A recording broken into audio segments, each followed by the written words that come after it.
안녕하십니까. 신의균 군사TV 디펜스 브리핑입니다. 자, 오늘도 아주 중요한 군사무기 관련 소식 전해드리겠는데요. 자, 오늘은 해외 정보 소스를 통해서 우리 국내 방산 소식이 들어왔습니다. 자, 이 소스가 사실이라면 정말 엄청난 일인데요. 우리 한국의 방산업체 한화가 KT즘 미사일이 있습니다. 그 KT즘 미사일의 세 번째 버전, CTM 500이라는 버전 KT즘3를 만든다고 하는데, 이게 지금 전 세계에서 러시아와의 전쟁 이런 것들로 인해서 탄도미사일이 순항미사일보다 낫다라는 인식이 확 퍼지고 있죠. 요격이 힘드니까. 그래서 영국, 호주 이런 나라들이 우리나라에게 탄도미사일을 살려고 지금 하고 있는 중이죠. 그래서 이게 정말 사실이라면 전 세계, 서방 세계의 단거리 탄도미사일 시장을 완전히 석권할 수 있는 이런 미사일인데, 어떤 미사일인지 어떤 소식인지 보도록 하겠습니다. 5가지 단신 먼저 보겠습니다. 인도는 이스라엘제 램페이지 공대지 미사일 면허 생산을 추진한다 라는 소식에서부터, 미국은 스트라이크 장갑차를 퇴역시키고 ISV로 대체하는 실험에 착수했다 라는 소식까지 보겠습니다. 첫 번째입니다. 인도가 소량 도입해 수호이 30 MKI 전투기에 통합해 운영 중인 이스라엘제 공대지 미사일 램페이지의 대량 도입을 추진하고 나섰습니다. 기술 도입을 통해 현지 생산을 추진하고 있는데, 최근 미국과의 관계가 틀어지는 상황에서 이스라엘제 무기 대량 도입이 가능할지 지켜봐야겠습니다. 일본이 지난 여름 실험함 아스카함에서 레일건 발사 실험에 성공했다고 밝혔습니다. 일반 화약식 대포보다 훨씬 빠른 포구 초속으로 포탄을 발사해 해상 표적을 정확하게 타격했다고 밝혔는데, 과연 레일건이 실용화될 수 있을지 주목됩니다. 프랑스가 오랫동안 사용해온 M51 잠수함 발사 탄도미사일의 최신 개량형의 양산을 시작했다고 밝혔습니다. 사거리와 정확도를 향상시키고 적의 MD를 돌파할 수 있도록 설계된 M51.4 SLBM은 현용 M51.2를 대체해 4세대 전략원잠 SNLE 3G급의 주력 무장으로 사용될 예정입니다. 튀르키예의 급격한 해군력 증강에 대처하기 위한 방안을 모색 중인 그리스가 이탈리아의 카를로 베르가미니급을 2척 긴급 구매하는 계약에 거의 합의했다고 밝혔습니다. 45일 안에 계약 체결이 이루어질 예정인데, 튀르키예의 반발이 예상됩니다. 미국이 일선 스트라이크 여단 전투단 중 일부를 대대적으로 개편하고 스트라이크 장갑차를 퇴역시킨다는 소식입니다. 시범부대로 선정된 제81 스트라이크 여단 전투단이 기존의 스트라이크 장갑차를 퇴역시키고 소형 보병 분대 차량 ISV로 기동 장비를 통일시키는 부대 개편 절차에 들어갔습니다.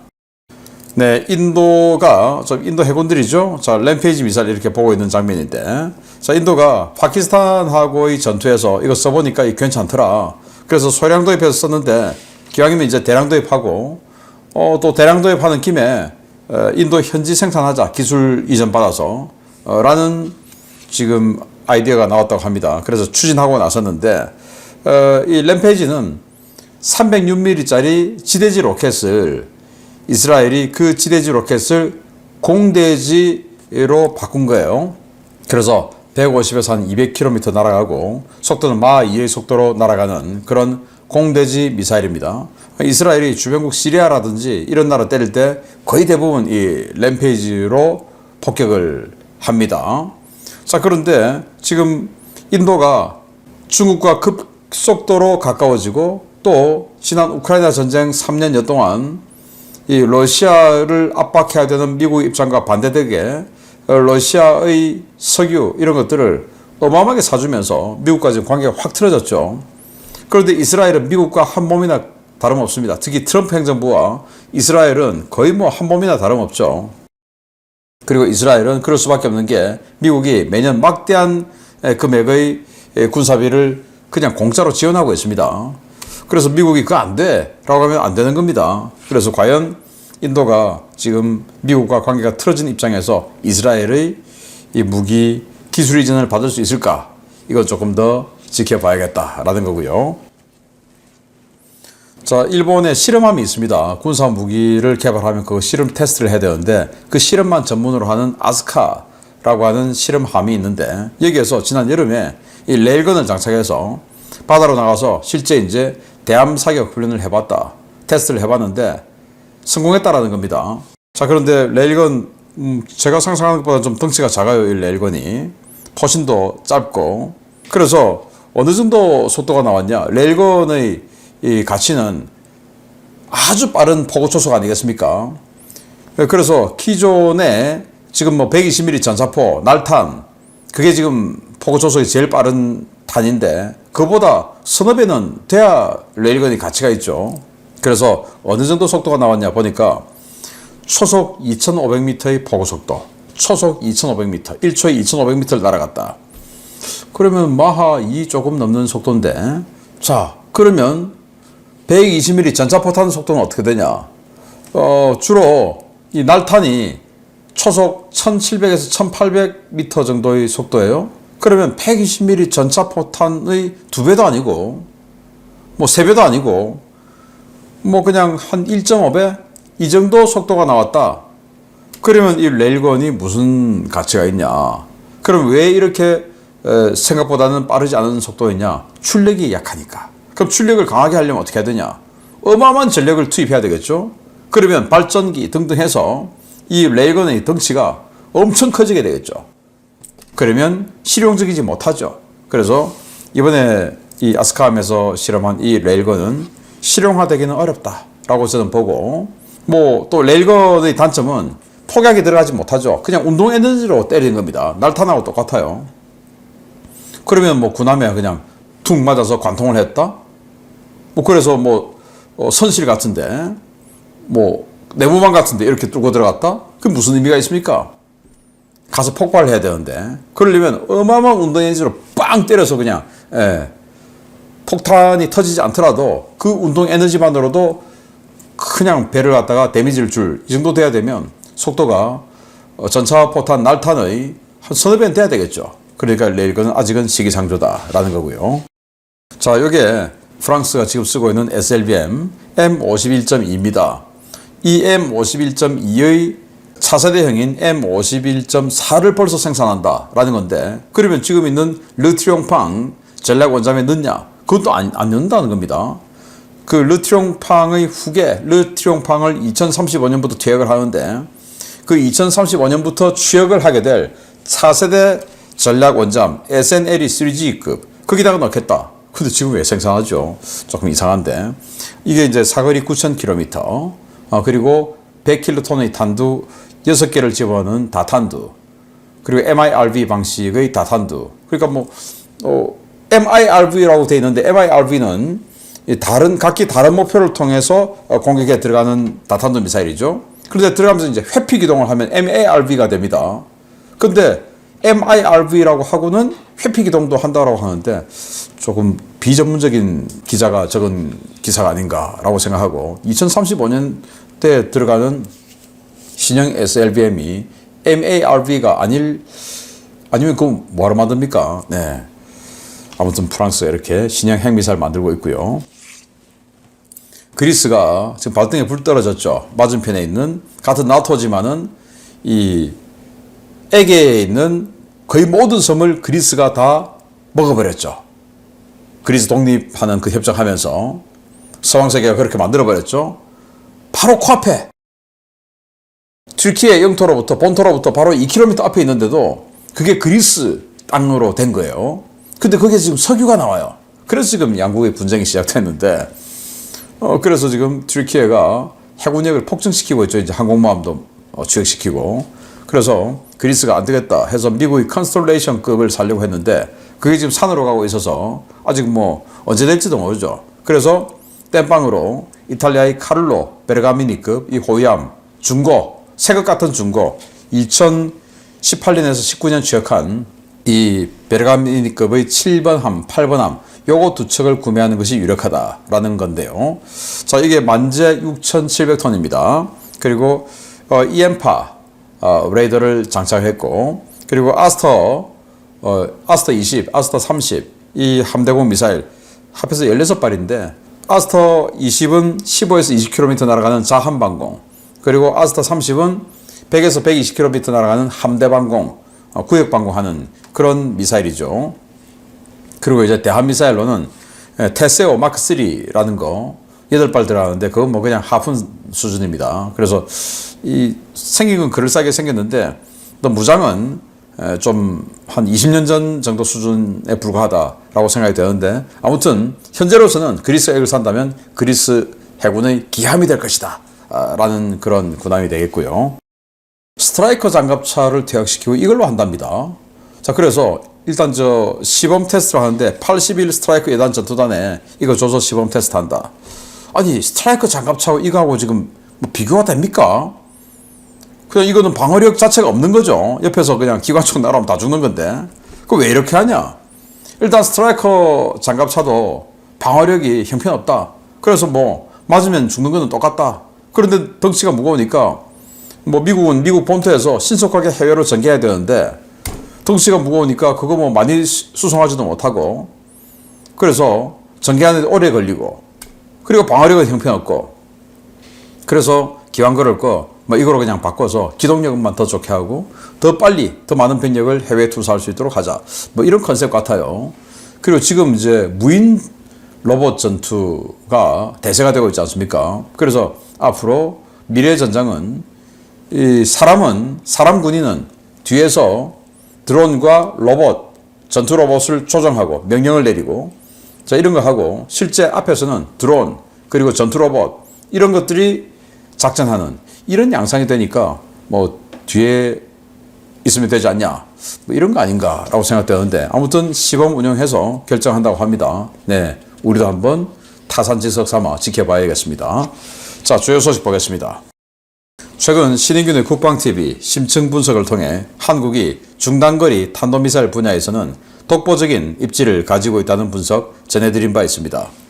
서방세계 단거리 탄도미사일 시장에서 미국의 프리즘과 시장을 양분할 수 있는 강력한 미사일이 곧 완성된다는 소식입니다.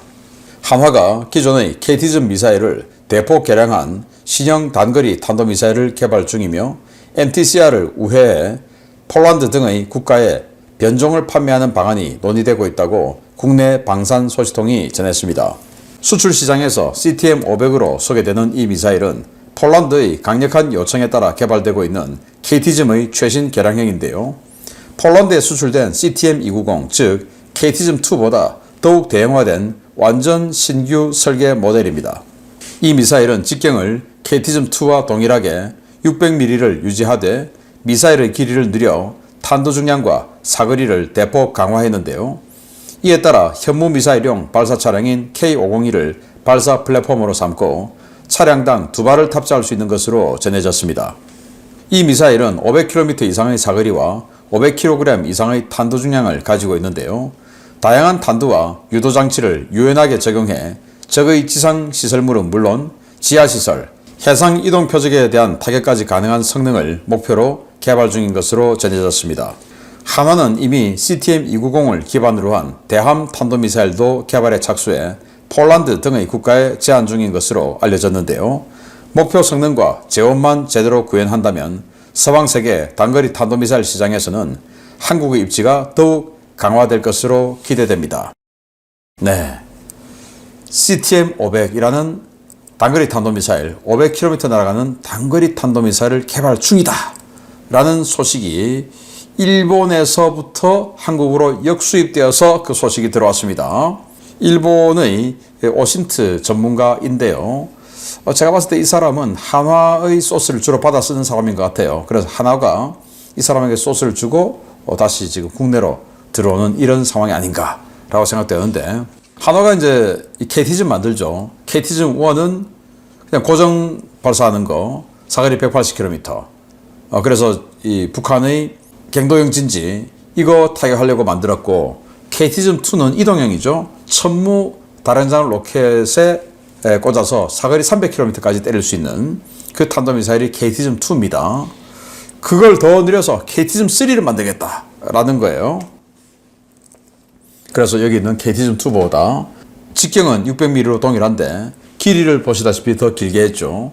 길이가 더 기니까 이제 사거리가 훨씬 더 길어지고 탄도 중량이 강화되고 그리고 이건 유도장치 등등 아주 뭐 첨단으로 적용해서 대함 타격 이동하고 있는 이 군함, 대함 타격까지 가능하고, 그리고 관통탄에서 벙커버스터도 할 수 있고, 확산탄에서 지상에 있는 적 보병을 쓸어버릴 수도 있고, 또 그냥 고폭탄에서 적의 지상시설물을 직격해서 파괴시킬 수도 있고, 이런 다양한 탄두를 집어넣는다라는 겁니다.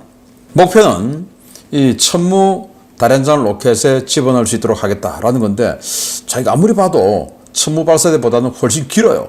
왜? KT즘2가 천무 발사대에 딱 들어가도록 피팅된 건데, 이 발사대 길이 자체가 이거보다 짧아요. 그래서 여기다가 뭔가 아답터를 집어넣어서 꽂아 쓸 수 있게 만든다면, 이게 이제 폴란드 등에 이미 천무가 수출되니까 굉장히 큰 수출 파괴력을 가질 수 있을 것 같다라고 생각되고, 만약에 천무에 집어넣지 못한다면 조금 인기는 좀 떨어지지 않을까라고 생각이 됩니다. 자, 여기 이제 천무에 꽂히는 KT즘2예요. 전술지대지 유도무기 2. 요거는 전술지대지 유도무기 3. 이게 바로 KT즘3예요. 보시다시피 여기는 전용의 발사대입니다. 현무2 같은 그런 이동식 미사일 발사대 텔이죠. 거기다가 2발 집어넣겠다. 현무2보다 나아요. 현무2는 여기에 텔에 한 발 장착하는데, 이건 2발. 현무2보다 또 나은 게, 현무2는 대함 타격이 안 되죠. 이동하고 있는 대함 타격이 안 되는데, 이건 대함 타격도 가능하고. 자, 그러면서 지금 영국이 600km 이상 사거리에 300kg 이상의 탄도중량을 가진 뭐 그런 탄도미사일 필요하다, 대량 구매하겠다라는 건데, 자, 이거밖에 없는 거죠. 그렇게 되면 미국의 프리즘은 탄도중량은 뭐 엄청 약하니까. 그리고 호주는 물론 이거하고는 다르지만 현무5 같은 뭐 그 정도 수준의 5,500km짜리 중거리 탄도미사일 한국으로부터 사겠다, 이런 거 아니겠습니까? 자, 그런데 이번 우크라이나 전쟁을 통해서 러시아가 우크라이나를 향해서 발사하는 다양한 종류의 미사일 중에서 탄도미사일은 요격 확률이 아주 적었어요. 그래서 탄도미사일이 중요하구나 라는 걸 이제 다들 알게 된 거죠.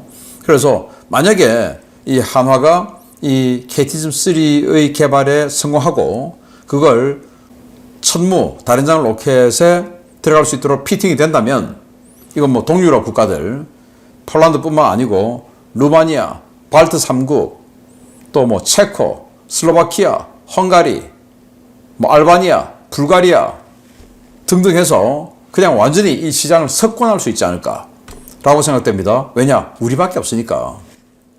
그리고 이게 폴란드 요청으로 개발하고 있다라고 했으니까 지금 MTCR에 걸리는데 300km가 훨씬 넘으니까, 그 말은 미국이 오케이 해줬다 그 말 아니겠습니까? 그럼 기왕 미국이 오케이 한 김에 전 세계를 석권할 수 있는 이런 대함 타격 가능한 관통탄, 단거리 탄도미사일 우리 꼭 개발에 성공하길 바라고, 그리고 가급적이면 천무 발사대에 꽂아 쓸 수 있게끔 만들면 더 좋겠다 라는 첨언까지 해드립니다. 기대해 보겠습니다. 감사합니다.